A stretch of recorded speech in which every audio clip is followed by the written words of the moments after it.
bukan penampakan. Jadi antara jati diri dengan pola hidupnya bisa beda, ya. Nah, J. Adams menyelidik ini dengan ribuan orang yang berpola seksual yang berbeda itu. Terus semua disimpulkan dengan beberapa timnya adalah homoseks LGBT itu tidak pernah diciptakan oleh Tuhan. Karena semua ciptaan Tuhan itu baik, tapi karena keadaan, ada yang diperkosa dari sejak kecil, ada yang dilecehkan dari sejak kecil, ada yang dibully, dan semua banyak. Dan faktor-faktor ini loh yang paling banyak. Dan mental daripada anak ini di dalam keluarga tidak ada yang menopang, sehingga dia waktu diperkosa, disodomi oleh pamannya, oleh siapapun, orang terdekat dia biasanya, dia tutup mulut dan dia simpan dalam hati dan jadi sakit dia. Nah ini sakitnya di sini.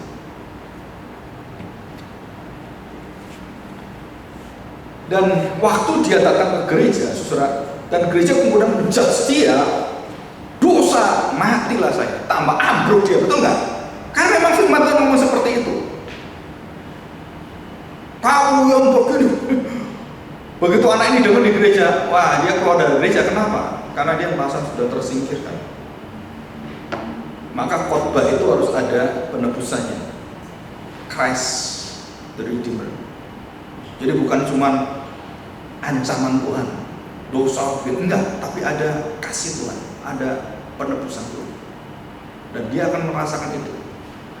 Tapi kalau cuma muka-muka doang, lari dia. Kenapa? Waduh, saya harus cari tempat lain. Kenapa? Karena dia nggak bisa diterima. Dan selalu seperti itu manusia. Ya. Dan kondisi-kondisi seperti itu ya kita bisa memaklumi gitu ya. Nah, saudara perhatikan yang selanjutnya, teokrasi ketuhanan. Jadi yang ditekankan adalah apa yang Tuhan lihat, apa yang Tuhan tetapkan itu menjadi kebenaran kita. Nah, sedangkan orang-orang yang menerima itu kemanusiaannya menjadi ketuhanan. Maksudnya apa? Jadi iba kita, rasa belas kasihan kita kepada orang homoseks itu di dalam kemanusiaan yang lemah itu akhirnya menolak ketuhanan di sini. Dan kemanusiaan inilah yang menjadi memimpin hidup mereka. Saudara, orang-orang yang bisa mengerti itu adalah orang-orang yang berpola dan berkaitan hidup dengan homoseks. Ya kamu enak ngomong, ini anak saya, tahu nggak? Enak aja ngomong kamu. Ini anak saya dari kecil. Jadi ada pembelaan secara lingkungan family gitu kan, keluarga, saudara, yang mungkin nggak tepat pada cara-cara yang benar. Nah, anak ini semakin besar dia semakin tertekan dengan sosial yang menolak dia. Maka dia akan mencari pelampiasan dan mencari habitatnya. Ketemulah dengan orang-orang homoseks. Dan di situ parah dia. Di sini kan ditolak, di sini diterima, tapi parah pisan. Jadi jadilah dia LGBT yang betul-betul masuk di dalam dan sulit kita tarik keluar. Jadi waktu di sini itu masih bisa ditangani dengan baik. Begitu masuk ke lubang di sini, saudara, wah, saudara, itu tenaganya untuk melayani besar sekali di sana. Maka lebih baik di sini ditangani lebih baik. Apalagi keluarga sudah tahu lebih awal. Ya, polanya anak laki-laki, saya kok ini anak kecil ini kok kayak perempuan dari kecil, kok rasanya kayak perempuan. Nah, sudah cepet-cepet bawa ke psikolog untuk dilihat semua dan dites semuanya. Jangan malu. Kenapa? Dari awal itu anak ini akan jadi normal biasa. Tapi kalau dibiarkan udah SMP, wah, apalagi orang tuanya karena dia kepingin anak perempuan kok laki-laki dikasih baju lah perempuan, dikasih waktu kecil kasih lipstick itu. Nah itu pengaruh besar. Bagi kita nggak ada masalah, kan lucu gurumu, lucu. Itu merusak jiwa anakmu, lucu gimana kamu? Nah begitu dia ingat masa kecilnya, wah dia langsung malu, rikit. Dan terjadinya homoseks 90% itu seperti itu. Karena kondisi seperti itu. Ya. Nah, segala sesuatu baik dan sangat baik diciptakan oleh Tuhan. Dan saudara, kutukan terhadap dosa-dosa yang tidak diterima Tuhan, itu semua ada kaitannya semua. Ya. Saudara perhatikan baik-baik. Ya, saya beri contoh. Ini ada mayat. Dekat mayat saudara nggak boleh.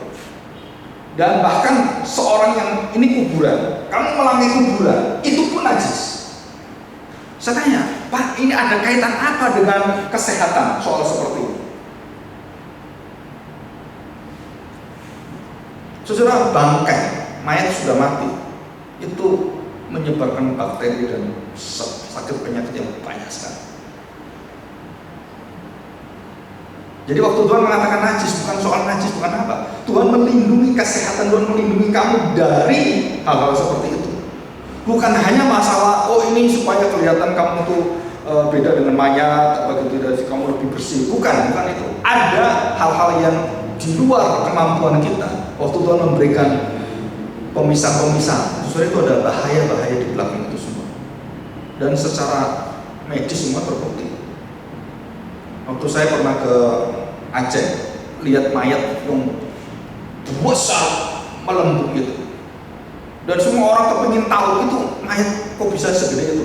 Dilarang oleh orang Australia. Kenapa? Karena itu kalau meledas, trot gitu kan, meletus gitu kan, kena tubuh kita, sudah bisa kena penyakit, nempel ke gitu, yang sudah berhari-hari itu.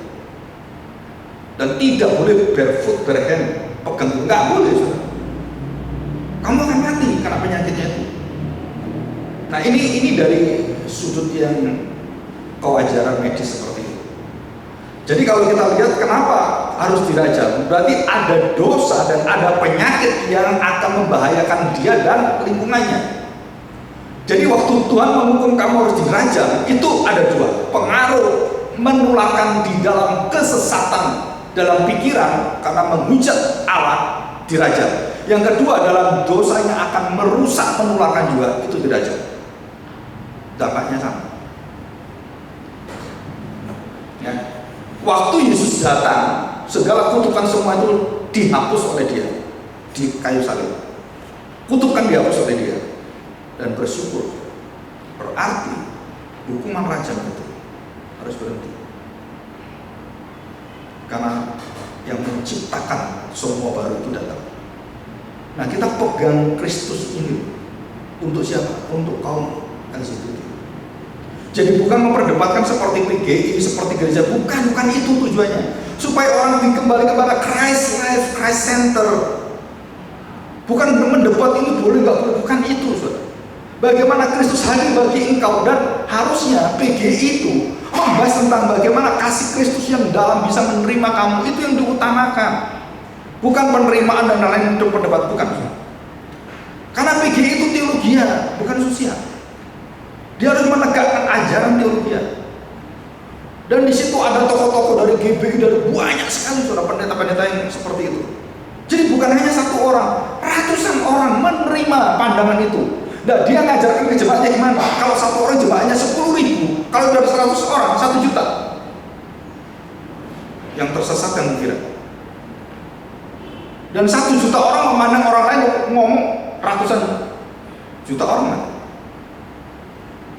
Nah, mereka tidak berpikir bahwa keputusan-keputusan sebagai lembaga yang menjadi sandaran ukuran-ukuran kehidupan sosial gereja dan etika gereja, saudara, itu harus benar-benar menempatkan dengan benar. Begitu salah, saudara, merusak zaman. Saya menolak banyak butir-butir PGI yang melawan firman Tuhan, tapi saya terima butir-butir yang menerima kaum LGBT secara kewajaran. Apa artinya? Gereja harus ada tempat untuk mengkonseling mereka. Iya, dan selama ini gereja nggak ada. Iya, kami salah, kami akui. Di situ. Tapi tentang dosa adalah dosa, kami tidak berubah. Karena ada prinsip. Ya, oke. Nah, saudara, kalau tadi dikutuk, sekarang diterima dan dikawinkan lagi, ya kan? Dan pendeta yang ngawinin pendeta homoseks juga. Jadi homo. Jadi homo itu bukan hanya laki-laki ya, perempuan juga homo. Ya, seperti itu. Nah, kita lanjutkan. Usulan perspektif konseling Kristen konseling ya. Kita lihat Roma 15 ayat 14. Roma 15 ayat yang ke-14. Paulus menjelaskan dasar-dasar tulisannya. Ya. Jadi artinya itu termasuk di dalamnya menasihati dosa apapun. Dan salah satunya adalah homoseks. Dosa yang termasuk itu. Saudara-saudaraku, aku sendiri memang yakin tentang kamu, bahwa kamu juga telah penuh dengan kebaikan dan dengan segala pengetahuan dan sanggup untuk saling menasehati. Ya, dikatakan di sini sanggup untuk saling menasehati. Ya, terjemahnya itu adalah noitetos atau noitotek. Jadi saling berkonfrontasi. Artinya apa? Menempatkan orang di depan firman Tuhan dan dia harus menghadap firman Tuhan dan apa yang dikatakan firman Tuhan. Nah, ini loh, kamu harus tahu dirimu di mana posisinya. Kalau kamu melakukan dosa, ini adalah firman Tuhan. Dan kamu diberi kesempatan untuk mengoreksi diri, menguji diri, dan kemudian melalui firman Tuhan karena Kristus sudah datang, maka kamu harus kembali pada firman Tuhan. Itu namanya noetetik counseling. Jadi bukan membawa orang itu supaya tidak mengakui keberadaannya, supaya dia dialihkan, bukan, tapi dia dinyatakan posisi kamu di mana sekarang, kamu sudah melakukan apa, dan harus jelas semuanya. Pak Srihi dengan jelas mengatakan semua itu harus, tidak bisa setengah-setengah menangani dosa homoseks. Harus serius, dan si penderita atau orang yang sedang mengalami ini harus terbuka dengan sejujurnya dan tidak boleh menutupi apapun. Dan jika dia menutupi satu bagian, itu sulit sekali nanti. Ya, ini contoh ya. Saya pernah ke daerah Setrasari. Ada seorang gadis, anak kecil, kelas 5 SD, itu digoda setan. Ya. Hasil rapotnya dirobek-robek. Nah, kita nggak tahu bagaimana kenyataannya. Setelah ketemu sana lama, kemudian ngomong-ngomong lama, bolak-balik, bolak-balik. Saudara, kayaknya ini ada yang tersembunyi dan setannya nggak keluar. Walaupun sudah didoain, gini, ya sementara beres, damai. Berapa hari kemudian datang lagi setan. Loh, kenapa setan itu datang? Berarti ada yang ngikat, betul ya? Ada sesuatu yang setan itu senang sana. Nah, saudara, waktu hari Jumat saya lupa datang dan saya tanya, Cik, mungkin ada sesuatu di belakang ini semua yang berkaitan dengan berhala. Coba nanti pulang ingat-ingat. Saya beri contoh, rumah saya itu dulu pernah ada siu babi. Nah, kan ditaruh di atas ada tempat, terus yang atas itu kepala kerbau. Yang naruh siapa? Bapak saya. Bapak saya pendeta, tapi yang sebelum bertobat. Ditaruh siu babi, siu kuda, siu itu kan, atau apa? Terus kasih kaca, gitu kan, supaya kalau setan ngacak kaget, jelek, gitu kan. Kenapa dikasih kaca kan gitu kan? Setan kan jelek. Kalau setan ganteng malah seneng dia. Nah, waktu dipasang seperti itu, saudara, tujuannya untuk apa? Untuk mengikat, dan untuk membuat kita semua dalam satu genggaman yang nggak bisa terlepas.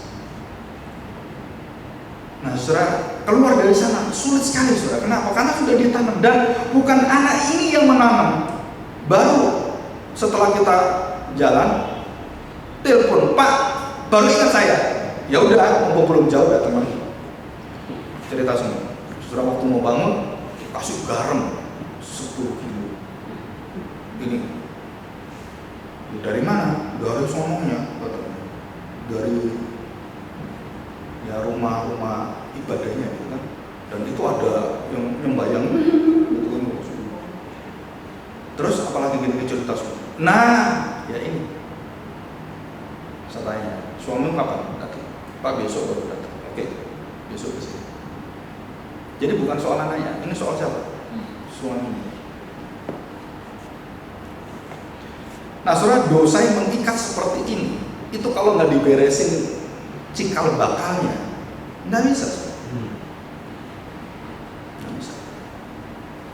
Ya, kita harus bersyukur, kita harus membawa semuanya pada kenyataan kamu adalah orang berdosa, dan kamu harus melihat dirimu sebagai orang yang berdosa di hadapan Tuhan, dan kamu datang kepada kasih Kristus yang menyediakan semua kesembuhan dan pemurnian, semua pengubahan hidup itu di sini semua. Nah, itu J. Adams pakai ini, dan bukunya Competent Counsel sudah diterjemahkan bahasa Indonesia. Sudah bisa cari, ya. Dan buku yang satu yang ditulis oleh pendeta yang bertobat, Ed Xiao, dan dia kemudian ya mungkin sembuh bukan 100%, tapi masih ada dan dia bisa mengatur semuanya hidupnya dan hidup normal. Itu Ed Xiao, Same Sex Attraction and Church. Dan dia memaparkan tentang kelemahan-kelemahan gereja, bagaimana dia bisa jatuh dalam hal seperti itu. Nah, ini ada di sini. Sudah kamu beli ada, cuman ini ada satu dulu. Bisa 3 orang bisa. Ada pesan di visi ada 3, sisa 3, ya. Dan ini buku ini dipakai oleh Pak Guru Nadi dan beberapa orang konselor di sekolah teologi. Ini bukunya bagus ya. Nah, oke. Nah, kita melihat sekarang yang pertama, Notative Counseling atau Competent to Counsel yang ditulis J. Adams. Saudara, yang luar biasa dari buku J. Adams ini adalah dia tidak menunjuk secara khusus kepada pendeta. Tapi counseling yang dia ajar dalam buku ini adalah bagi orang-orang jemaat yang mau melakukan itu, bisa, yang sudah di dalam Kristus, yang sudah lahir baru. Dan dia mengajari dengan bukunya itu langkah-langkahnya bagaimana dan bagaimana menyikapinya. Dan buku ini sudah dipakai dan sudah mendatangkan berkat yang luar biasa di gereja-gereja Reform, Injili, Presbyterian. Ya, dan dia punya juga lab di Amerika, ya, Profesor Adams. Nah, saudara, yang pertama apa? Yaitu didasko. Jadi tujuannya adalah mengajar, membawa semua pengertian dan siapakah diri kamu itu dibawa semua dalam hal bagaimana Allah menciptakan semua, dan itu diajarkan semua, ya. Walaupun atau bagaimana waktunya itu dia yang pertama didasko. Yang kedua, verbal ketegasan dan nasihat serta teguran. Jadi kalau dia salah, jangan pernah memakai kata apapun. Wah, ini kan anaknya penatua, Pak. Nanti kalau saya salah ngomong, aduh, nggak enak, Pak. Kedudukan saya bahaya. Nah, nggak bisa. Saudara menjadi seorang konselor, seorang pendeta yang akan mengkonselingi atau konsili ini harus betul-betul tidak ada kaitan dengan apapun, dan kamu mengasihi dia sebagaimana Tuhan mengasihi dia. Nggak boleh ada, oh ini papanya siapa, anaknya, nggak ada. Dan itu bahaya sekali dalam konseling. Jadi dia diperhadapkan khusus, dia adalah ciptaan Allah yang mulia dan sekarang jatuh dalam dosa. Semua orang telah kehilangan kemuliaan, dan diberitahukan bukan hanya kamu kehilangan kemuliaan, semua orang berdosa dan dosa kamu sama dengan dosa kita semua termasuk saya. Jadi artinya bahwa dia dengan pendetanya sama-sama orang berdosa. Tidak mengatakan kamu lebih dari saya pendeta, ya, kamu tak konseling saya. No, tapi menempatkan orang itu berharga sama di hadapan Tuhan dengan pendetanya. Di situ akhirnya terbukalah komunikasi, kepercayaan, dan akhirnya kita bisa masuk dalam menyatakan semua apa yang dalam hatinya dia dan bagaimana perubahan itu. Ya, nah ini caranya J. Adams. Yang keempat, saudara, motif adalah bukan bocor mulut atau bocor ember. Orang dosa-dosa seperti ini sudah berkaitan dengan kelamin dan seksual, saudara, itu dosa yang kalau diomong itu sangat memalukan, apalagi di timur. Maka lebih baik orang-orang seperti ini, itu sikap kita adalah menjaga seluruh omongan kita, walaupun kadang-kadang jemaat tidak bisa dijaga. Dan kebudayaan timur senang isu dan gosip. Aduh, kalau sudah tahu, dosa ke ujung dunia. Loh, kamu kok tahu? wah, tembok itu punya telinga Pak. Wah, hebat juga ya. Tembok punya telinga. Saya punya teman jatuh karena pornografi pendeta. Saudara tahu, orang dari Jakarta bisa telepon saya. Orang dari Surabaya telepon saya. Dari Sulawesi, Palu bisa telepon saya. Bener Pak? Saya tanya, kok tahu? Baru tahu. Yang paling seneng isu itu pendeta. Pendeta itu nyeritain ke teman-temannya pendeta aja. Pendeta kok suka isu. Begitu pendeta senior mendengarkan itu, marah dia luar biasa. Kamu pikir kamu lebih baik dari dia? Dosa kamu sama dia. Jangan pernah senang membongkar dosa orang, tapi senanglah membongkar dosa muda tertentu. Ya. Jangan suka membongkar dosa orang. Kenapa? Apa gunanya bagi kamu? Yang senang setan. Ya, kalau Tuhan yang membongkar, dia akan perbaiki, dia akan pulihkan. Tapi kalau kamu yang membongkar, rusak semua. Nah dari sini, saudara, motif perbaikan adalah kita melihat ada benih firman Tuhan yang bertumbuh dalam hati dia, dan kita terus untuk memupuk supaya dia bisa matang dan bisa menghadapi semuanya. Yang kelima, saudara, yang kelima adalah diproses melalui kebenaran sampai dia menemukan kebenaran dan Kristus sebagai kegenapan, dan dia menemukan hidupnya seutuhnya di dalam Tuhan.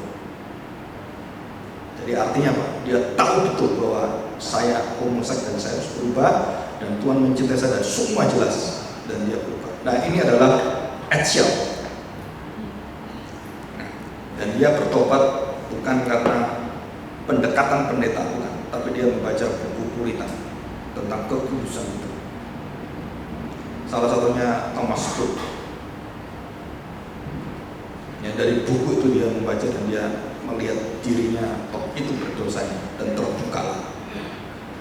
Dan itu adalah penyembuh yang sejati, ya, bukan cuma dikonselingi dengan cara-cara enggak, tapi ada kekuatan bertemu dengan Tuhan. Ya. Nah kita lihat Stanley Hit sekarang. Ya. Ada beberapa tulisan dari Pak Stanley Hit, ya, tentang konseling ini, ya. Nah, yang pertama, saudara, jangan sepihak. Artinya dari pihak-pihak yang tidak, tanda petik, berotoritas, ya. Harus ada data, fakta, kebenaran yang otentik dan terbukti betul. Bagaimana caranya? Saudara, mulai dari kalau itu anak kecil atau masih anak remaja, orang tuanya. Saudara harus tahu dari orang tuanya, ya. Dan dari orang tua itu kemudian dia lingkungannya. Saudara, saya pernah melihat dan pernah mendengarkan begini, ada orang-orang dalam tanda petik yang homoseks, yang paling tahu itu bukan orang tuanya. Tahu siapa sih? Pembantu. Karena pembantunya di rumah terus. Ini siapa? Pembantunya waktu melihat laki-laki dan laki masuk kamar, nggak apa-apa. Laki-laki, ada masalah, nggak ada masalah. Laki perempuan, masalah. RTL bisa datang, gitu kan? Tapi laki-laki, nggak bisa laki-laki nggak bisa. Masa laki-laki hubungan? Nggak mungkin. Ini mungkin. Nah yang tahu siapa? Akhirnya orang yang normal, logical problem tadi, pembantu ini bisa berpikir logis. Kenapa ya? Terus akhirnya dia bersih, dan di situ banyak hal yang berkaitan dengan tanda petik benih-benih laki-laki, sperma. Loh, kenapa laki-laki dengan laki di sini kok banyak seperti itu? Nggak mungkin kalau nggak terjadi. Satu kali dia berdiam, dua kali berdiam, sampai berpuluh-puluh kali dia mau ngomong dengan siapa ini? Kenapa? Karena ini orang berkedudukan tinggi di gereja. Akhirnya sampai ke telinga saya, dan saya tanya, betul kamu lihat itu semua? Betul itu gini-gini, betul. Dan ibu lihat sudah berapa tahun, bertahun-tahun. Dari kapan? Wah, saya dari awal saya nggak mikir, Pak. Kalau itu mulai ya lebih dari 5 tahun. Wah, kalau sudah 5 tahun lebih, wah ini hubungan udah susah dan sulit kawin. Nggak akan bisa kawin karena kawin kan laki perempuan ya, dipasang-pasang nggak akan bisa karena kan nggak ada senang dengan perempuan, senangnya dengan laki-laki. Setelah dari situ saya kemudian berdoa pada Tuhan, bagaimana cara nangani ini? Mau tidak mau datang ke orang tuanya memberitahu. Saudara, saya tahu waktu saya memberitahukan itu noetic counseling, saya punya resiko. Apa resiko? Keluar dari gereja.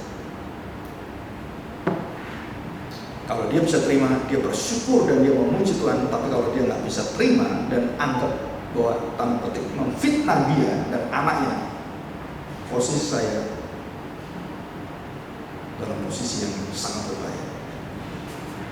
Tapi saya harus melindungi orang yang tahu jelas, dan ada dua orang ini tahu jelas. Bagaimana cara? Saudara, saya harus menyatakan sin is sin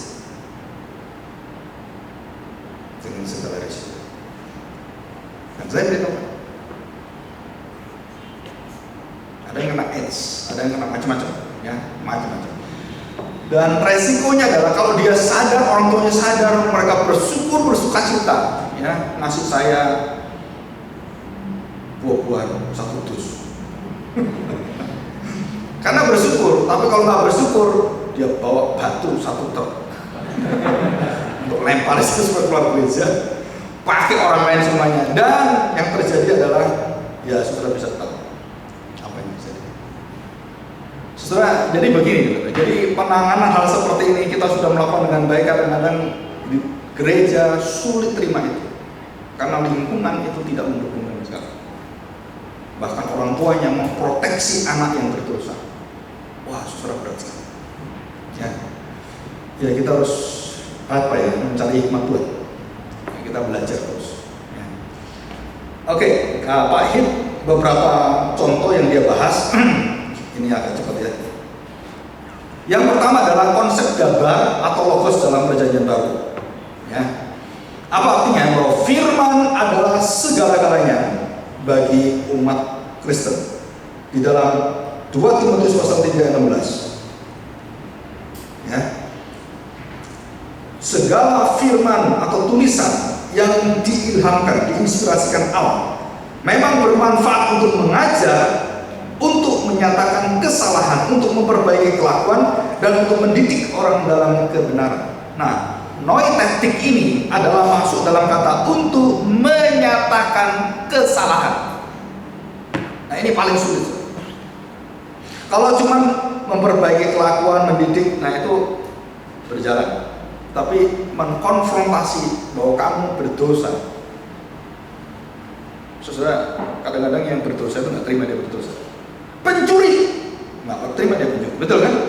Kalau udah ketahuan itu dia pasti membela diri. Nah, di sini ada satu benteng yang kuat yang dalam bukunya Competent Counsel itu dia membahas bagaimana meruntuhkan benteng ini, defense mechanism.